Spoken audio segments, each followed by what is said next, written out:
Hello everyone, Asif Khan and welcome back to the new video. Blockchain technology एक ऐसी technology, एक ऐसा revolution है जिसने वर्ल्ड की सारी सुपीरियर ऑफिशियल्स की नींद उड़ा के रखी हुई है। हम इंसानों की सबसे बड़ी प्रॉब्लम यह है कि हम सब कुछ कंट्रोल करना चाहते हैं। हम हर एक चीज में एक मोनोपोली क्रिएट कर देते हैं ताकि कोई और घुस ही ना सके उसमें। ऐसे में 2008 में सातोशी नाकामोटो और उनके जैसे ही कुछ पागल लोग मिलके ब्लॉकचेन बना देते हैं। एक ऐसी टेक्नोलॉजी, एक ऐसी चेन जिसपे किसी पर्टिकुलर पर्सन का कोई कंट्रोल ही नहीं हो सकता, जो डिसेंट्रलाइज्ड है।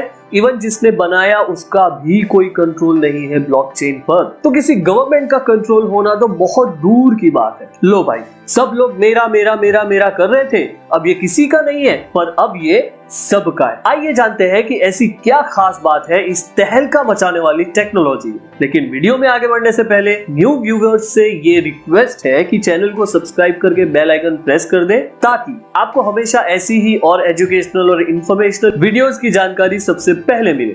Okay, let's start. सो दोस्तों, हमें सिर्फ इतना ही पता है कि क्रिप्टो करेंसी और अब NFT ब्लॉकचेन पे स्टोर होती है और वो डिसेंट्रलाइज्ड है। तो क्या ब्लॉकचेन टेक्नोलॉजी का यूज बस इतना सा ही है?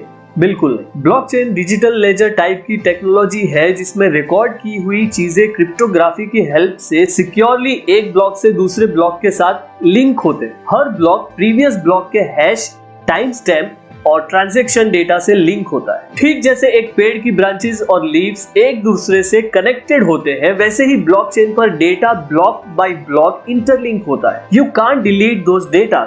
अगर आप एक ब्लॉक के डेटा को डिलीट करते हैं तो दूसरे ब्लॉक पे ऑलरेडी वो डेटा लिंक्ड है। और इफ आप किसी डेटा को कंप्लीटली डिलीट करना चाहते भी हैं तो ये नेक्स्ट टू इम्पॉसिबल है। मान लो मेरी बात, बिकॉज ब्लॉक्स में स्टोर हैश और क्रिप्टोग्राफी की वजह से आपको ऑलमोस्ट 200 इयर्स या उससे ज्यादा भी लग सकते हैं। सो forget about it. So first time 1982 में क्रिप्टोग्राफर डेविड चाउम ने अपने निबंध में कंप्यूटर सिस्टम की एस्टेब्लिशमेंट और मेंटेनेंस के लिए पारस्परिक रूप से ट्रस्टेड ग्रुप्स में ब्लॉकचेन जैसे प्रोटोकॉल का प्रपोजल रखा था। 1991 में स्टुअर्ट हैबर और डब्ल्यू स्कॉट स्टोरनेटा ने क्रिप्टोग्राफिकली सिक्योर्ड चेन ऑफ ब्लॉक को डिस्क्राइब किया था। वो एक ऐसा सिस्टम इंप्लीमेंट करना चाहते थे जिसमें टाइम स्टैम्प डॉक्यूमेंट्स को कोई टेम्पर्ड ना कर सके, मतलब उसमें कोई छेड़खानी ना कर सके। 1992 में हैबर, स्टोरनेटा और डेव बायर ने मर्कल ट्रीज मतलब एक हैश ट्री को डिजाइन में शामिल किया। हैश ट्री एक ऐसी चीज है जिसका हर पत्ता एक दूसरे पत्ते के हैश से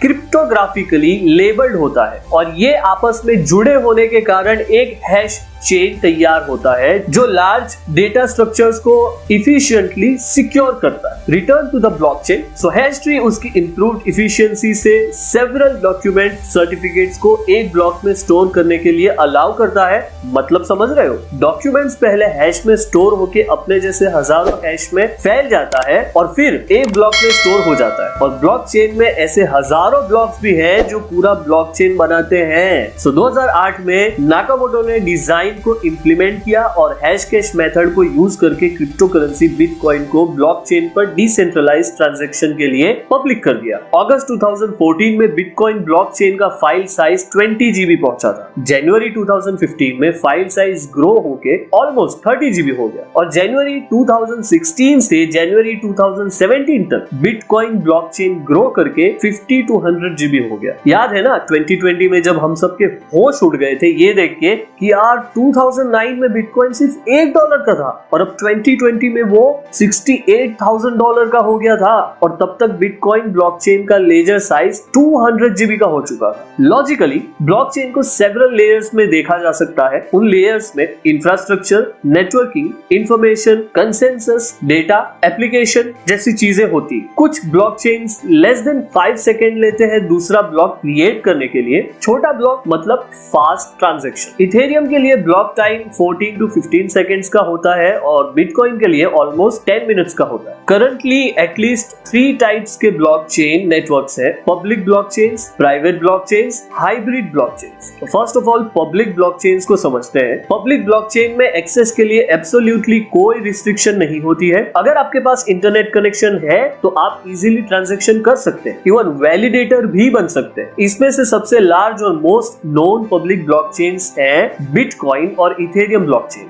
प्राइवेट ब्लॉकचेन्स जो परमिशनड होते हैं, कोई भी फ्रीली इसको ज्वाइन नहीं कर सकता अनलेस आपके पास नेटवर्क एडमिनिस्ट्रेटर का इनविटेशन ना हो। प्राइवेट ब्लॉकचेन्स में पार्टिसिपेंट्स और वैलिडेटर का एक्सेस रिस्ट्रिक्टेड होता है। थर्ड है हाइब्रिड ब्लॉकचेन्स। सेंट्रलाइज्ड और डिसेंट्रलाइज्ड फीचर्स के कॉम्बिनेशन होते हैं हाइब्रिड ब्लॉकचेन्स में। एज ऑफ 2016 कुछ बिजनेसेस इस टेक्नोलॉजी को लो लेवल इंप्लीमेंटेशन से ब्लॉकचेन्स इफेक्ट को ऑर्गेनाइजेशनल इफिशिएंसी के लिए थाह लगा रहे हैं, मतलब अंदाज निकाल रहे हैं कि उनके बैक ऑफिस में ये चल सकता है या नहीं। इन शॉर्ट बिजनेसेस को अभी तक तो हम लोग क्रिप्टो करेंसीज और एनएफटी को ब्लॉकचेन्स पे अपलोड कर रहे हैं और वो डिसेंट्रलाइज्ड हो, बट क्या बिजनेसेस ब्लॉकचेन्स पे जाके और इतने सिक्योर हो सकते हैं ताकि कोई उसको हैक ना कर सके या ऐसा कुछ हो सकता है? सो 2019 में estimated around $2.9 billion blockchain technology में इन्वेस्ट किए गए थे। एडिशनली इंटरनेशनल डेटा कॉर्प के एस्टिमेट के अकॉर्डिंग 2022 एंड होते होते ब्लॉकचेन टेक्नोलॉजी में कॉर्पोरेट इन्वेस्टमेंट $12.5 बिलियन तक पहुंच सकता है। और वर्ल्ड की second largest professional services network company PwC के अकॉर्डिंग ब्लॉकचेन टेक्नोलॉजी में 2030 तक $3 ट्रिलियन का एनुअल बिजनेस वैल्यू जनरेट करने का पोटेंशियल। 2018 में किए गए PwC के सर्वे के अकॉर्डिंग 600 बिजनेस एग्जीक्यूटिव्स में से 84% ने ब्लॉकचेन टेक्नोलॉजी के एक्सपोजर को यूटिलाइज करने के लिए रजामंदी दिखाई थी। इससे तो यही पता चलता है कि आने वाले टाइम में बड़े बड़े बिजनेस जायंट्स भी ब्लॉकचेन टेक्नोलॉजी को एक प्राइमरी पार्ट बना सकते हैं अपने बिजनेस का। Since 2016 individual use of blockchain technology भी ग्रेटली इंक्रीज हुआ है। 2020 के स्टैटिस्टिक्स के अकॉर्डिंग जहां 2016 में 10 मिलियन ब्लॉकचेन वॉलेट्स थे, वहीं 2020 तक ये नंबर 40 मिलियन तक पहुंच चुका। इन शॉर्ट ब्लॉकचेन टेक्नोलॉजी का यूज सिर्फ और सिर्फ क्रिप्टो करेंसी के लिए ना रहकर smart contracts, financial services, games, supply chain, domain names में भी डेफिनेटली होने वाला है। सो दोस्तों, now it's time to wrap on this video and I hope कि आपको इस वीडियो के थ्रू ब्लॉकचेन टेक्नोलॉजी के बारे में काफी नॉलेज मिल गई होगी, that what is blockchain technology and how it works. So video अच्छी लगी हो तो कमेंट करके हमें जरूर बताइए और लाइक और शेयर करना बिल्कुल ना भूलिए। और ऐसी ही इंफॉर्मेशनल और एजुकेशनल वीडियोस देखने के लिए सब्सक्राइब करके बेल आइकन प्रेस कर दीजिए। तो चलिए मिलते हैं नेक्स्ट वीडियो में। Till then, your choice, your decision.